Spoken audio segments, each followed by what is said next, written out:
संस्कृत अध्यापक हूँ, तो हमारे जो धर्म है उसमें संस्कृत का बहुत महत्व है और एक नींव है हमारे धर्म की। तो संस्कृत को थोड़ा सा आपके सामने वैज्ञानिक तथ्यों को रखूंगा कि संस्कृत, तो बच्चे भी हमारे बीच में है, तो जैसे कि आजकल थोड़ा अंग्रेजी की तरफ झुकाव ज्यादा है, तो मैं चाहूंगा कि बच्चे भी ध्यान से सुने। और हमारी जो संस्कृत है उसमें भी वैज्ञानिकता है, विज्ञान है।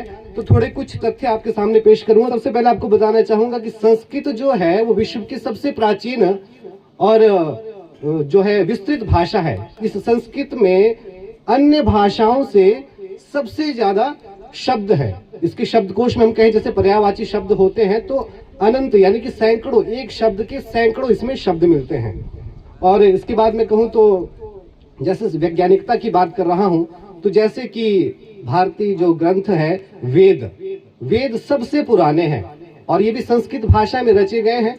तो मैं संस्कृत की बात कर रहा हूँ, तो संस्कृत की बात कर रहा हूँ तो जैसे वेद है सबसे पुराने हैं और इसमें संस्कृत भाषा में लिखे गए हैं। इसमें ज्योतिष, जैसे कि आप सभी जानते हैं कि ज्योतिष के बारे में, तो हम लोग हिंदू हैं तो ज्योतिष के बारे में जानते हैं। ज्योतिष दो तरह का होता है, एक गणित ज्योतिष और एक फलित ज्योतिष।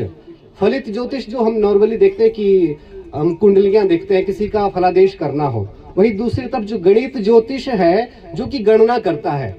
जैसे कि नासा बताता है कि किसी दिन चंद्र ग्रहण होगा, किस दिन आपका सूर्य ग्रहण होगा, लेकिन हमारा जो पंचांग है जो कि 150 रुपए का पंचांग आता है वो पहले ही बता देता है कि किस तिथि को जो है ये ग्रहण होगा।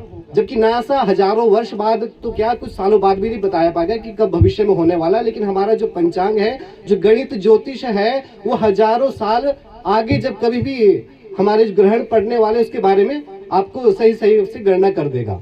और उसके बाद जैसे सुश्रुत संहिता, एक संहिता है जिसमें चिकित्सा के बारे में बहुत सारे वर्णन किए गए हैं। जैसे कि ऑपरेशन आज डॉक्टर करते हैं तो जो हमारा सुश्रुत संहिता है उसमें सुश्रुत ने उसको लिखा है, उसमें ऐसे उपकरणों के बारे में उसमें बताया गया है जिससे आप ऑपरेशन करते हैं। तो ये भी वैज्ञानिकता की बात है। तो मैं बच्चों से आग्रह करूंगा कि आप थोड़ा इसको ध्यान से सुने कि संस्कृत को एक बोरियत के हिसाब से ना ले कि संस्कृत एक सिर्फ पूजा कर्म पाठ की एक भाषा है, एक वैज्ञानिक भाषा है। और जैसे सबसे बड़ी बात, हम घर में कोई भी पूजा पाठ करवाते तो मंत्रों का बहुत बड़ी भूमिका रहती है। तो मंत्र क्या है, कई बार बच्चे पूछते हैं कि मंत्र जपने से क्या होता है। तो मैं थोड़ा सा एक उदाहरण आपके सामने पेश करूंगा कि हम जो भी भाषा बोलते हैं या किसी बातचीत करते हैं तो उन शब्दों में सकारात्मकता और नकारात्मकता दो तरह की उसमें एनर्जी होती है।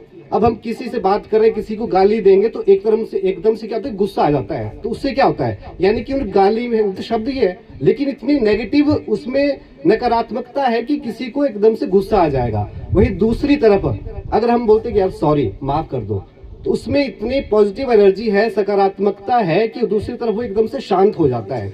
तो उदाहरण समझे, जो मंत्र है जब हम उनको जपते हैं, बार बार उनका हम मनन करते हैं, तो उसमें इतनी सकारात्मक ऊर्जा है कि आप में एक पॉजिटिव एनर्जी आती है और धीरे धीरे आप जो है अगर बीमार हैं उस पर्पज से करें तो आप ठीक होना शुरू हो जाते हैं। और बहुत सारा कुछ कहने को मेरे पास है लेकिन समय का अभाव है तो मैं ज्यादा इसको नहीं बढ़ाऊंगा। तो जैसे यहाँ पर मैं बात कर रहा था संस्कृति के बारे में, तो जो भारतीय संस्कृति है, हम संस्कृति की बात कर रहे हैं, हिंदू की बात कर रहे हैं, हिंदुत्व की बात कर रहे हैं। जब तक हम संस्कृत का सम्मान नहीं करेंगे, अपने धर्म में संस्कृत को आगे लेकर के नहीं चलेंगे, तब तक हमारी जो संस्कृति है शायद कहीं ना कहीं इतने आगे ना जा पाए। जैसा कि कहा भी है कि संस्कृत में एक उक्ति है कि भारतस्य प्रतिष्ठे द्वे संस्कृतम संस्कृति तथा।